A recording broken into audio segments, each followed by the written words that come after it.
Jaiman McLaren വെറുമൊരു താരമല്ല, Melbourne സിറ്റിയുടെ all time best player എന്ന് തന്നെ നമുക്ക് പറയേണ്ടതായിട്ടുണ്ട്. കാരണം മെൽബൺ സിറ്റിക്ക് വേണ്ടിയിട്ട് അത്രത്തോളം ഗോളുകളും കോൺട്രിബ്യൂഷൻസ് എല്ലാമാണ് ഈ ഒരു താരം ഇത്രയും കാലമായിട്ട്, ഇത്രയും വർഷങ്ങളായിട്ട് നൽകിയിട്ടുണ്ടായിരുന്നത്. നിലവിൽ ഈ ഒരു താരം മെൽബൺ സിറ്റി വിട്ടിരിക്കുകയാണ്.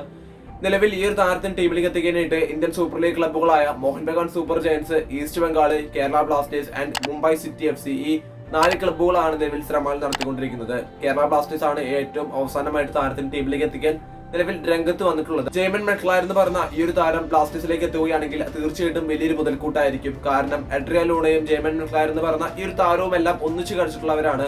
ലൂണ ബ്ലാസ്റ്റേഴ്സിലേക്ക് വരുന്നതിന് മുമ്പ് മെൽബൺ സിറ്റിയിലായിരുന്നു അദ്ദേഹം കളിച്ചിട്ടുണ്ടായിരുന്നത്. അദ്ദേഹത്തിന്റെ കൂടെ തന്നെ പന്ത് തട്ടിയിരുന്ന അദ്ദേഹത്തിന്റെ സഹതാരമാണ് ജെയ്മൻ മെക്ലാരൻ എന്ന് പറയുന്ന നിലവിൽ ബ്ലാസ്റ്റേഴ്സ് സ്വന്തമാക്കാൻ ശ്രമിക്കുന്നതായിട്ട് പ്രചരിക്കുന്ന ഈ വാർത്തയിൽ പറയുന്ന ഈ ഒരു താരം.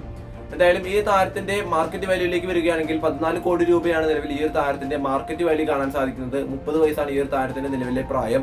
ഇദ്ദേഹം കേരള ബ്ലാസ്റ്റേഴ്സിലേക്ക് എത്തുകയാണെങ്കിൽ നോ ഡൗട്ട് കേരള ബ്ലാസ്റ്റേഴ്സിന്റെ മികച്ച ഒരു സൈനിങ് തന്നെയായിട്ട് ഇതൊരു മാറും എന്ന കാര്യത്തിൽ യാതൊരു സംശയവുമില്ല. കേരള ബ്ലാസ്റ്റേഴ്സിന്റെ സ്വീഡിഷ് പരിശീലകനാണ് നിലവിൽ ഈ ഒരു താരത്തിന് ടീമിലേക്ക് എത്തുകയാനായിട്ട് നിലവിൽ ശ്രമങ്ങൾ നടത്തുവാൻ പറഞ്ഞിട്ടുള്ളത് എന്നാണ് മനസ്സിലാക്കാനായിട്ട് സാധിക്കുന്നത്. ഇത് ജസ്റ്റ് റൂമറായി മാത്രം നിങ്ങൾ ഇപ്പോൾ കണ്ടാലും മതി. കാരണം ഇതുമായി ബന്ധപ്പെട്ട അത്രയും ട്രസ്റ്റഡ് ആയിട്ടുള്ള റിപ്പോർട്ടുകൾ ഒന്നും തന്നെ നിലവിലും പുറത്തു വന്നിട്ടില്ല. ഇതിൽ കൂടുതൽ ഹൈപ്പും കാര്യങ്ങളൊന്നും തന്നെയില്ല.